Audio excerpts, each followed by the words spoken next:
Hello అందరికీ welcome back to our channel.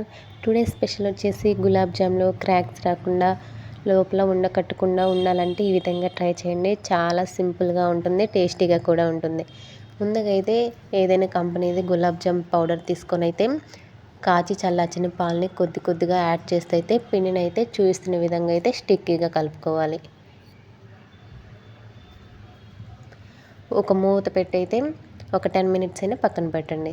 ఇంట్లో అయితే మనం సిరప్ అయితే రెడీ చేసుకుందాము. ఇక్కడైతే నేను 2½ కప్ వరకు అయితే షుగర్ని తీసుకున్నాను. సేమ్ క్వాంటిటీలో వాటర్ని కూడా యాడ్ చేసుకొని అయితే మరిగించండి. అందులోనే ఇలాచీ పౌడర్ కూడా వేసుకొని అయితే మరిగించాలి. దీనికి పాకం రావాల్సిన అవసరం ఏం లేదు. షుగర్ మొత్తము మెల్ట్ అయిన తర్వాత ఒక మరుగు వస్తే ఆపేయండి. ఇప్పుడైతే చేతికి కొద్దిగా గీ అప్లై చేసుకొని అయితే కొద్దిగా చిన్నది తీసుకొని అయితే ప్రెస్ చేస్తూ అయితే ఉండలు చుట్టుకోవాలి.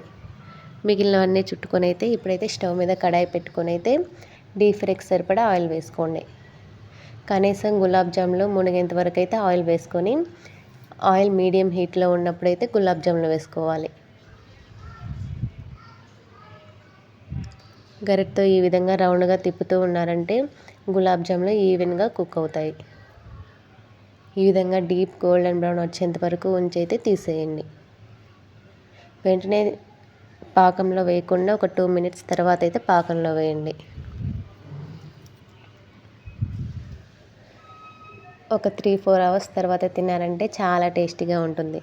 మీరు కూడా ఖచ్చితంగా ట్రై చేసి ఎలా వచ్చిందో కామెంట్ చేయండి. Subscribe my channel.